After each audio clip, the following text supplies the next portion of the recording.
اهلا بيكم. كل سنة وانتوا طيبين. هنبدأ مع بعض وصفات العيد، واول وصفة هنبدأ بيها الكحك. الكحك كما يجب ان يكون، مش هقولك ان هو زي بتاع بره، ده احلى كتير. كفاية ان انتي هتكوني عاملاه في البيت بايديكي وضامنة نظافته وكمان توفيره. ما شاء الله، وصفة النهاردة فيها كل التفاصيل اللي انتي محتاجة تعرفيها. الكحك هيطلع معاكي مظبوط جدا، لا هيفرش ولا هيشقق اثناء التسوية، والملبن هيطلع طري جدا من جوه، لاننا هنقول كل التفاصيل اللي تنجح معاكي الوصفة. المقادير سهلة جدا ومعروفة لكل الناس، لكن بيختلف مقدار عن التاني. كمان الوصفة دي والمقادير دي من انجح الوصفات اللي انت ممكن تجربيها. والنهاردة هنعمل الكحك على السخن وهنسوي في فرن البوتاجاز. واول حاجة هنبدأ بيها الدقيق، دقيق كويس وسمنة كويسة، يبقى كحك كويس جدا. تقدري تستخدمي دقيق متخصص للكحك والبسكوت والنتيجة بتاعته حلوة قوي، او ممكن تستخدمي دقيق فاخر لجميع الاغراض. اهم حاجة تستخدمي دقيق تكون انت مجرباه قبل كده وواثقة في النتيجة بتاعته علشان يطلع الكحك معاكي كويس.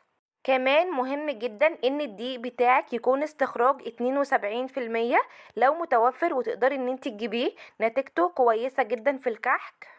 النهاردة هشتغل بدقيق الكحك والبسكوت، هستخدم نص كيلو منه، ونتأكد ان احنا نخلينه كويس. هزود عليه رشة ملح صغيرة جدا، اقل من ربع المعلقة. هزود كمان ربع معلقة صغيرة من البيكنج باودر، وبلاش نكتر منه علشان الكحك ما يفرش منك اثناء التسوية والنقشة بتاعته تروح. هزود كمان كيس فانيليا ومعلقة ونص كبار من السمسم، ويفضل ان السمسم تجيبيه ني وتحمصيه في البيت، لان لما بتحمصيه وتضيفيه على الدقيق وهو سخن بيدي للكحك طعم حلو قوي وكمان ريحة كويسة. بس خدي بالك ان هو ما ياخدش معاكي لون غامق علشان ما يمررش الطعم بتاعه.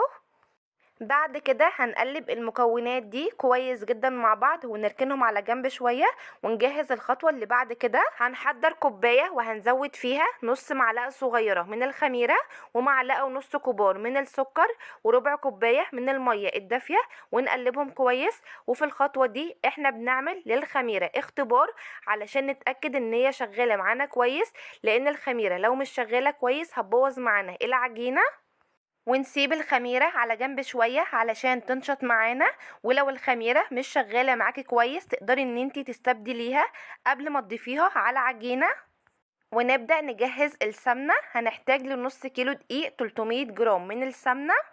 ومقدار السمنة بيختلف من شخص للتاني حسب هو بيحب الكحك بتاعه نعومته عاملة ازاي.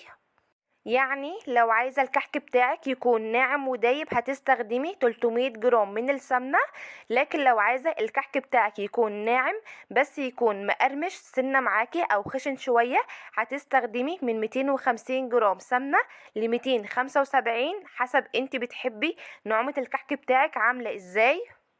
وال300 جرام من السمنة لو هتعايريهم بالكوباية هيكونوا كوباية ونص من السمنة بعد ما تسيحيها. والسمنة اللي انا مستخدماها النهاردة السمنة المخلوطة اللي كنا عاملينها من السمنة النباتي والسمنة البلدي، والحقيقة ان الريحة بتاعتها سمنة بلدي اصلي ومخلية الطعم بتاع الكحك ولا كأنك عاملاه بالسمنة البلدي الصافي. بس طبعا تقدري تعملي الكحك بتاعك باي سمنة متوفرة عندك وهيطلع معاكي طعمه حلو جدا. بس نستبعد الزيت والزبدة لان احنا ما ينفعش ندخل في الكحك الناعم الزيت ولا الزبدة.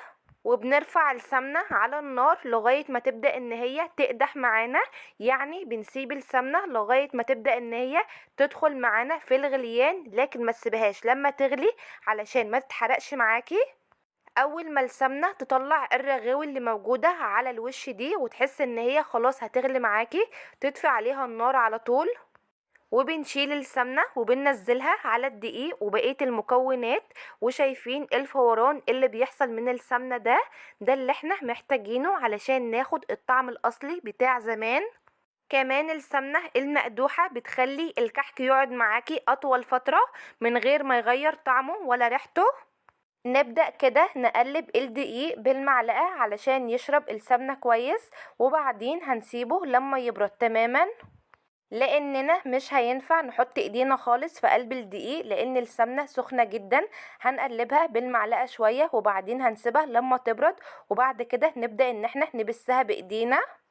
ولو حابة تعملي الكحك بتاعك على البارد ومتعودة ان انت تعمليه على البارد، يبقى هتمشي على المقادير بالظبط وبنفس الطريقة، بس السمنة مش هنقدحها، يدوبك كده هنسيحها بس وهنضيفها على الدقيق ونشتغل بنفس الطريقة.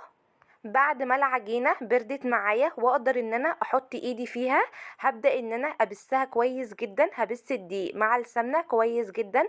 وبلاش ان احنا نستعجل في الخطوة دي، لازم ان احنا نديها حقها كويس علشان دي اللي هتخلي الكحك بتاعك يطلع معاكي ناعم ودايب، وكمان هتخلي الكحك بتاعك ما يكونش فيه اي تشققات خالص. بايدينا كده ونبس الدقيق مع السمنة كويس جدا ونشرب الدقيق السمنة كويس قوي لمدة 5 دقايق. وشايفين العجينة في الوقت ده تحسوا ان هي طرية جدا، عادي اوعي تقلقي. بعد ما شربت الدقيق السمنة كويس نبدأ بقى نزود بقية الإضافات. وهنبدأ بأول إضافة أنا مقدرش استغنى عنها لأنها بتدي للكحك طعم حلو قوي، اللي هي ريحة الموز. هزود منها ربع معلقة صغيرة، وبلاش تكتري منها علشان ما تخليش الطعم ممرر معاكي. وهزود كمان الخميرة بعد ما اتأكدت ان هي شغالة كويس معايا. وهنحتاج كمان نص كوباية من اللبن، هننزل بيها شوية بشوية لغاية ما العجينة تلم معانا. وطبعا عجينة الكحك احنا مش بنعجنها خالص، احنا بس بنشربها السوائل وبنلمها بصوابع ايدينا ومش بنعجنها، لان لو عجنتيها الكحك هيطلع معاكي ناشف ومش هيكون ناعم. وحاجة مهمة جدا، ننزل باللبن شوية بشوية لغاية ما العجينة تلم معانا وتكون طرية، بس ما تكونش طرية قوي علشان تعرفي بعد كده تنقشيها. بعد ما لميت العجينة هعرفك ازاي تعرفي ان العجينة بتاعتك دي مظبوطة ولا محتاجة سوائل تاني. هناخد قطعة صغيرة من العجينة ونطريها بين ايدينا، وبعد كده هنعملها على شكل كورة، وبعدين هنضغط عليها بصبع ايدينا من النص.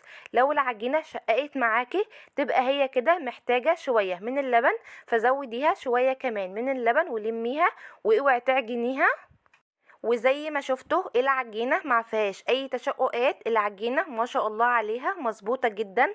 هنغطيها بكيس او بفوطة ونسيبها ترتاح شوية لمدة 10 دقايق عقبال ما نجهز الحشوة، وبعد كده نبدأ ان احنا نشتغل فيها. وعجينة الكحك مش بنسيبها لما تخمر، احنا بنشتغل فيها على طول. وطبعا انا ما استخدمتش نص كوباية اللبن كلها، انا استخدمت بس ربع كوباية من اللبن. وده بيرجع لنوع الدقيق اللي انت مستخدماه، لان انواع الدقيق بتختلف في شربها للسوائل.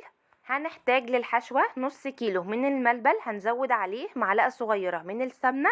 السمنة هتخلي الملبن طري جدا في قلب الكحك، وكمان مش هتخليه يلزق معانا في ايدينا واحنا بنشكله. ونزود كمان معلقة كبيرة من السمسم ونعجنهم كويس مع بعض، وبعد كده نبدأ ان احنا نشكله على شكل كرات صغيرة. وزن الكورة من 5 ل6 جرام، ولو ما عندكيش ميزان هتعمليها بالنظر. واحنا بنشكل الملبن حابه اقول لكم على حاجه مهمه جدا هتفرق معاكم في الكحك بتاعكم. لو انتوا عاملين كميه كبيره من الكحك، يعني 2 او 3 كيلو، فيفضل ان انت تعجني بميه بس، او تعملي خليط من الميه على اللبن، لان لما بتعجني بميه الكحك بيقعد معاكي فتره طويله جدا محتفظ بطعمه وبريحته. لكن لما بتعجني باللبن الطعم بتاعه بيغير معاكي بسرعة، خاصة لو انت عاملة كمية كبيرة من الكحك وحابة ان هي تقعد معاكي فترة طويلة شوية، فالافضل ان انت تعجني بالمية. نبدأ بقى نقطع العجينة بعد ما ارتاحت معانا لمدة 10 دقايق، هنقطعها لكرات تكون متساوية علشان تاخد تسوية واحدة.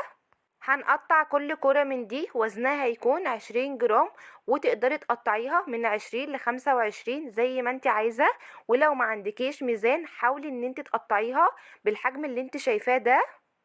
بعد ما قطعنا كل كمية العجينة هنبدأ ناخد قطعة من العجين ونفتحها بايدينا، وبعد كده هنحط فيها قطعة من الملبن ونقفلها كويس جدا. واتأكدي ان انتي قافلاها كويس علشان اثناء التسوية الملبن ما يخرجش من الكحكة. وبعد ما بنحشي الكحك بالملبن نبدأ ان احنا نشكله. للتشكيل عندك اختيارين، ممكن تشكليه بالبصامة ودي معفيش اسهل منها، او ممكن تنقشيه بالمنقاش وده بيكون شكله حلو جدا وطريقته كمان سهلة قوي. هناخد قطعة من العجين ونبرمها تحت ايدينا بالطول ونحطها على طبق او على ايدينا ونبدأ ان احنا ننقشها. وطريقة النقش مش صعبة، طول ما انتي شغالة بالمنقاش بتلاقي نفسك بتطلعي اشكال حلوة. واهم حاجة تساوي الكحكة قبل ما تنقشيها علشان يكون الشكل بتاعها متساوي وشكلها كويس، وتقدري تعمليها بالطول او تعمليها مدورة. وكمان لازم المنقاش اللي انت شغالة بيه يكون كويس علشان ما يقطعش معاكي الكحكة وانت بتنقشيها.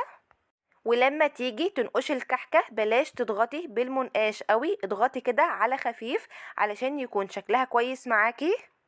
وطول ما انتي بتنقشي الكحكة وما بتلزقش معاكي في المنقاش ولا بتتقطع، كده بتعرفي ان العجينة بتاعتك مظبوطة جدا.